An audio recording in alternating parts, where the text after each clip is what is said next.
Isang mapagpalang oras po sa inyong lahat mga kapatid at purihin ng Diyos at nabigyan po ako ng pagkakataon kahit na ah, online o isang uploaded videos ang inyo pong maririnig na mensahe po sa gabing ito ay purihin ng Diyos at nabigyan po ako ng pagkakataon na makapag-share ng mensahe sa gabi ito. So, ang pag-uusapan po natin ngayon is patuloy pa rin po tayo sa atin pong team sa buwan na ito, that is refocus. Yun po. At ang ating pong maiksing mensahe sa gabing ito ay pinamagatan ko pong muling itutok ang ating pansin sa Panginoon at sa gawain. So, purihin ng Diyos. At ang reference scripture po natin ay tatlo po. Ito po ay matatagpuan sa Hebrews chapter 12 verses 1 to 2 at sa Revelations chapter 2 verses 4 to 5 at ganun din po sa Matthew chapter 6 verse 33. Yun po. So, mga kapatid, before we start, gusto kong tanungin kayo. Ito, sino ba ang inaantok? Alam ko naman na wala pa namang inaantok sa ganitong oras, So, kung hindi po kayo inaantok, sino naman po ang gising?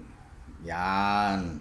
Hindi yung gising lang sa katawan, Ito ay talagang sino yung gising sa espiritu. So, mga kapatid,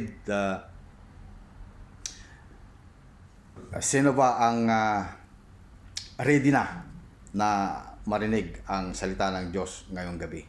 So, mga kapatid, umpisahan po natin. So, hallelujah. Alam niyo po mga kapatid, may nakita po akong isang video recently na may lalaking nagmamaniho. Confident siya na nagmamaniho. Mukhang alam naman niya kung ano ang kanyang dinadaanan. Pero ang hindi niya alam ay naka-reverse pala siya. Yan, umaatras instead na siya po ay sumusulong. Akala niya ay okay siya, pero totally mali ang kanyang direksyon. Mapatid, maraming Kristiyano ngayon ang ganyan. Yan. Akala natin okay tayo. Akala natin we're moving forward. Pero ang totoo, we're going backwards. Yan, we're losing grounds and we're out of focus. So, let me ask you something real tonight, mga kapatid. Sino sa inyo ang nakaranas ng kumuha ng picture? Yan. Masasabi nating perfect moment. Yan, perfect smile. Nakangiti, halos nangangawit na nga yung kanyang panga. Pero pagtingin niya o pagtingin mo sa cellphone ay malabo yung nakuha mong picture. Out of focus. Ayan. Blurred o blurry. Yan.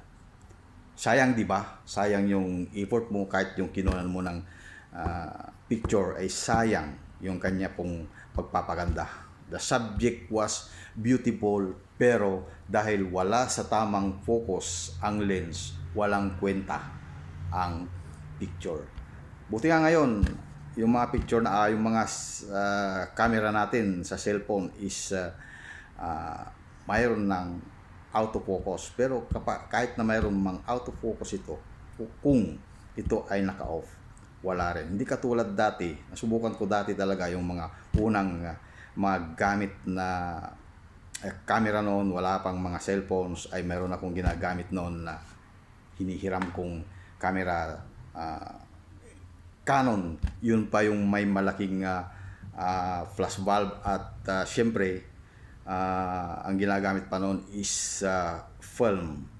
At kung kukuha ka ng picture ay talagang hahawakan mo yung lens dahil pag sinilip mong ganun, mayroon kang makikitang dalawang bilog, isa yung malaki at nasa maliit sa gitna. Kailangan pag kukuha ka ng picture, yung isang maliit na picture ay nakasentro. Ibig sabihin, nakapokus. Pag hindi mo pinukus yun, pag hindi mo pinihit yung zoom o yung focus ng yung adjacent, ay talagang hindi maganda yung mga kuha mong picture. Nangyari sa akin, dahil hindi ko alam, hindi sa akin yon, basta kuha na lang ako ng kuha ng picture. Pagdating ng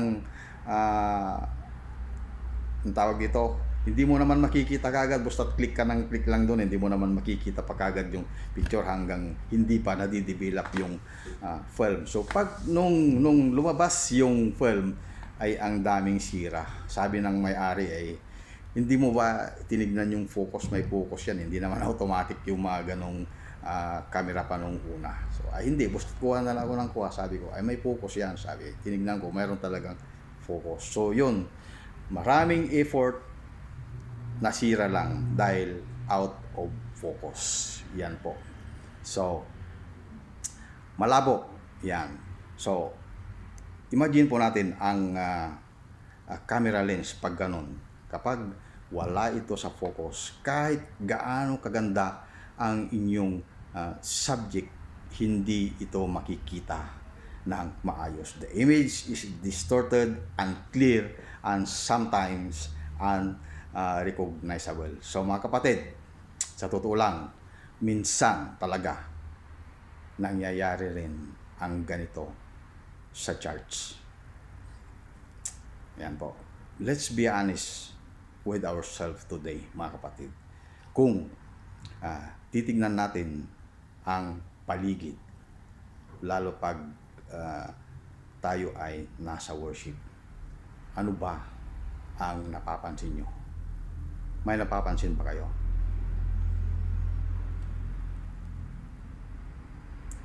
Bakit? Bakit parang kumukunti tayo? Empty chairs where brothers and sisters used to sit. Di mo na sila makikita. Bakit? May mga ministries na tahimik at inactive. Bakit? Iilan na lang ang nagbo-volunteer at pagod sa mga workers. So, hindi ito para manisi. Ito ay para magising tayo, mga kapatid. We have become blurry. Nawawala tayo sa focus, and today, brothers and sisters, God calls us. God's call for us is simple but urgent. We need to refocus, mga kapatid. We need to refocus. Sabi nga sa Hebrews chapter 12 verse 2, ituon natin ang ating paningin kay Jesus na siyang pinagmumulan at siya ring nagpapasakdal ng ating pananampalataya. Kapatid, bakit tayo nawawalan ng focus? Ano ang diagnosis? Yan. Bago tayo gumaling, kailangan natin munang aminin kung ano ang ating sakit. Why are we losing momentum? Why is the church attendance declining? Yun po. Una is distraction of life. Naging busy tayo sa mga maling bagay. Kadalasan, mga kapatid, hindi naman tayo naging masamang tao. Yan. Naging busy lang. Yan. Trabaho, kung mayroon ka mang negosyo, marahil busy ka sa inyong negosyo, family problems, yan. Social media, yan. Yan tayo madalas nagiging busy. Yan. Entertainments, yan. Ang daming umuubos ng ating oras at hindi po natin namamalayan unti-unti. Yan. Ang charts na dating priority natin nagiging option na lang. Option na lang. Sabi natin, kung may time, sige. Kapag pagod, next week na lang. Yan. Kakalungkot.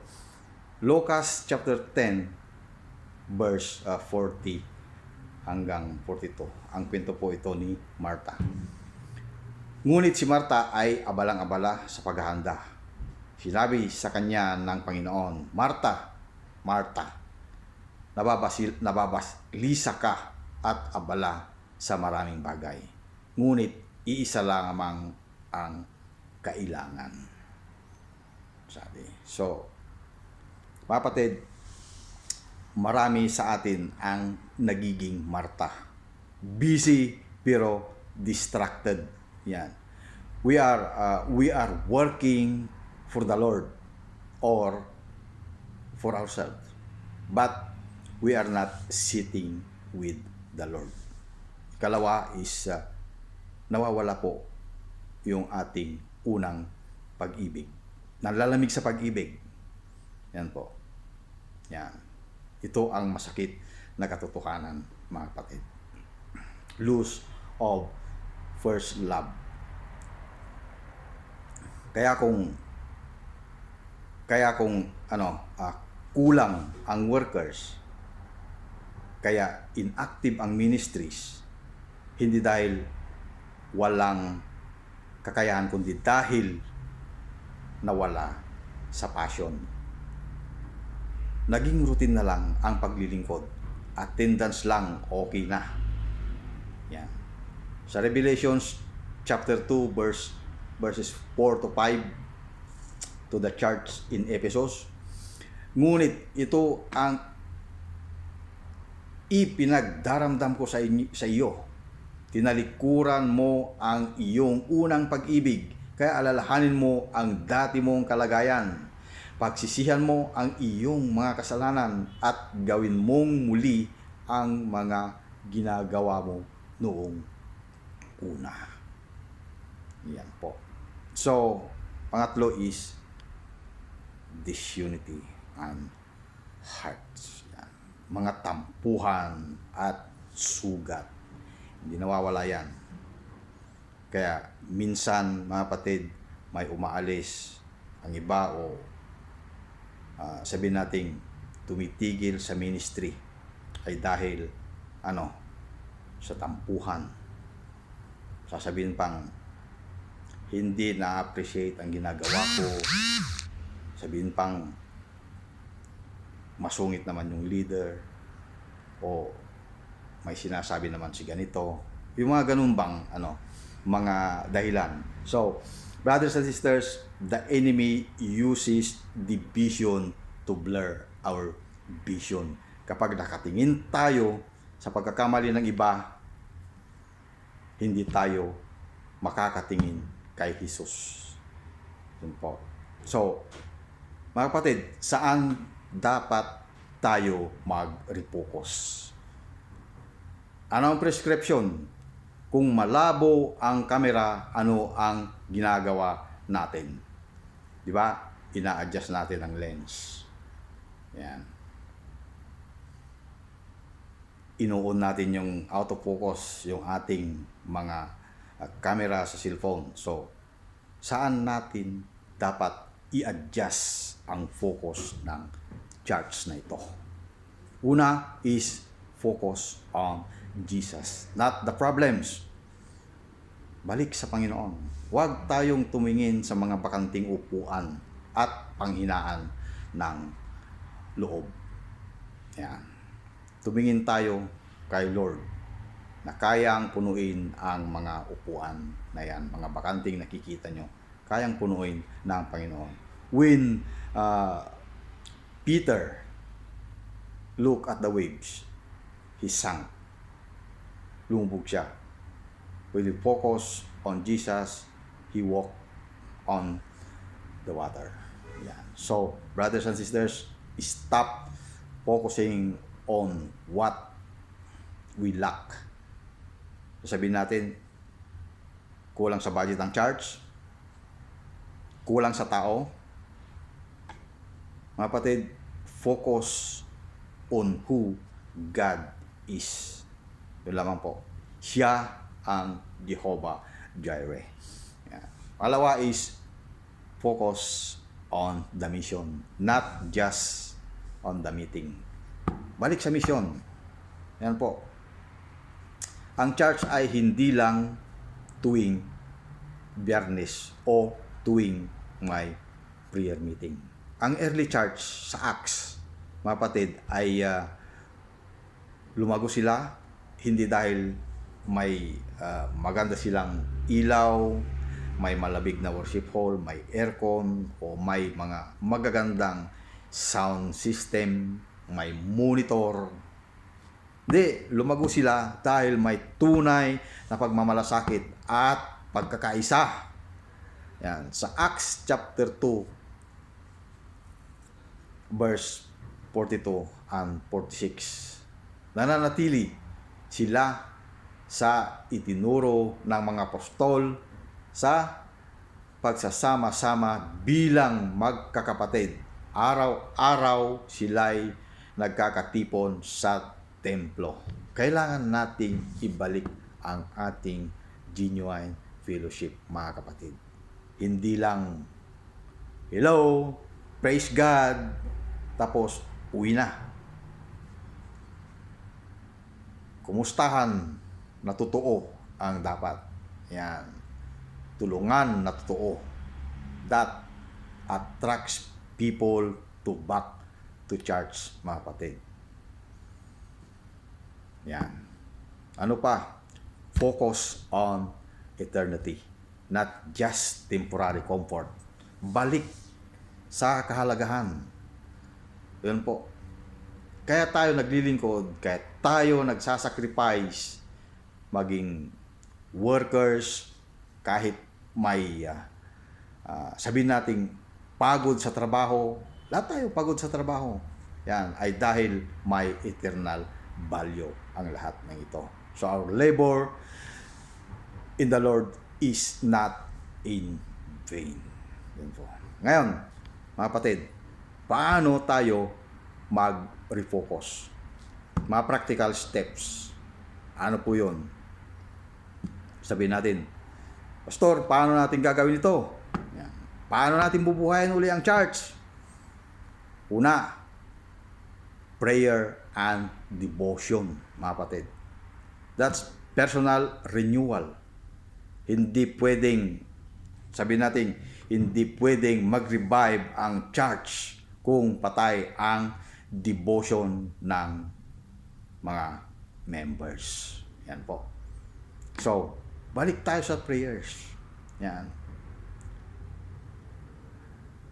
Hindi lang prayer para humingi, dahil pag prayer tayo, lagi tayong humihingi, ano?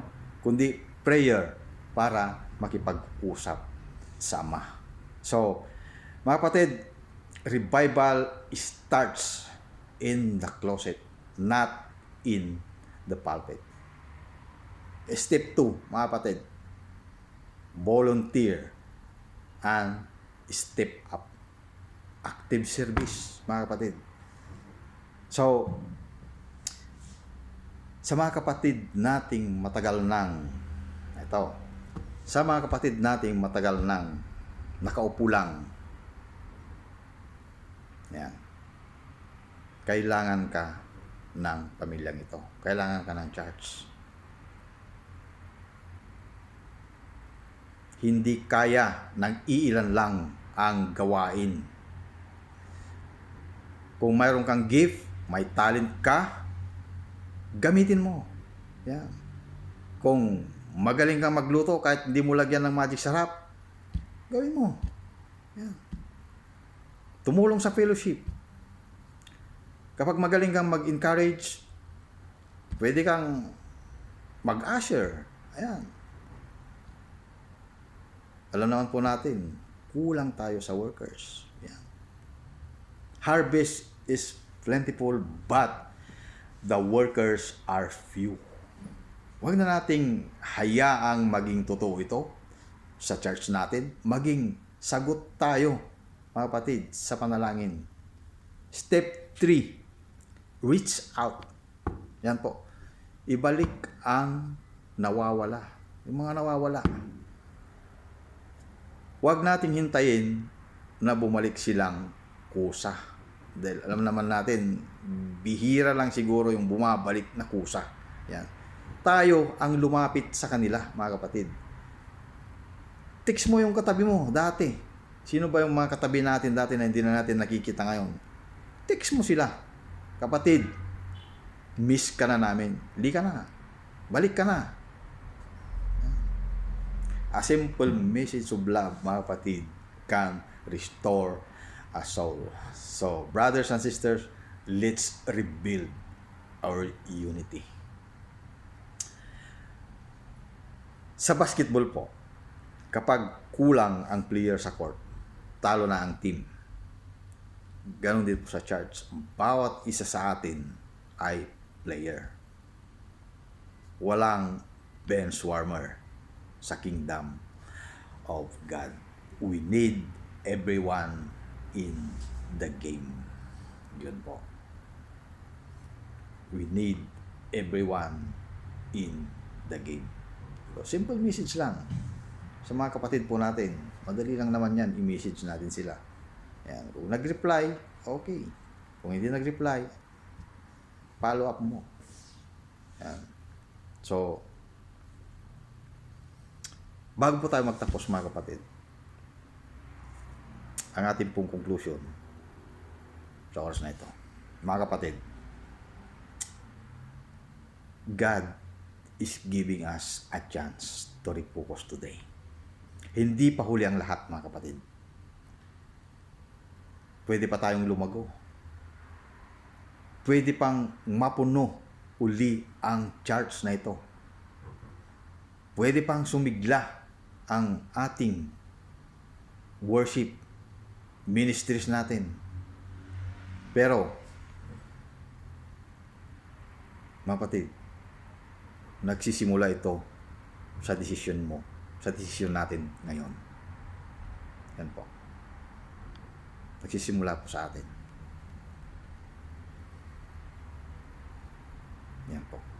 Puri ng Diyos at nawa ang mensahe pong naibahagi sa oras na ito ay hindi lamang po basta natin narinig, kundi ito po ay ating pong may apply.